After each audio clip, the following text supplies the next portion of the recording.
Ulam namin ngayon ay tahong. Tapos nangingi kami doon sa may-ari. Sabi kong pwede. Yun, binigyan kami. Grabe, nakuha kami. Sobrang laki. Ito yung kasirola na paglutuan natin. So yun, malaki na talaga to. No? Malaki yan. So ito. Bang! Tahong lang yung walang namin. Walang namin. Tahong lang. Tahong.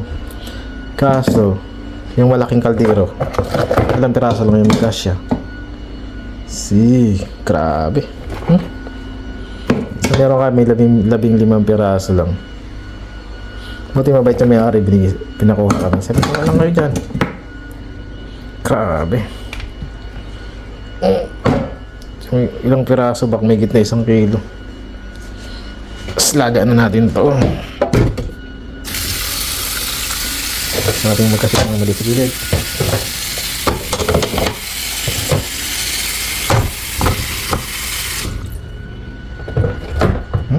Ilagay namin natin,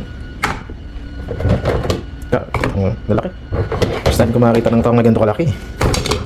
Mga ganito kalaki. Itong ano na to, malaki na to, pero grabe. Ano talaga, hindi na magkasya. 15 piraso lang to, hindi na magkasya sa malaking kasiro. Kailangan pa may sikan bats. So ano yung tahong natin, guys?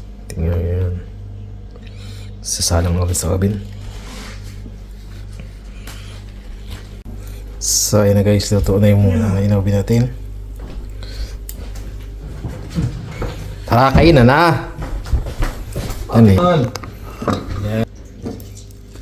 Cheese.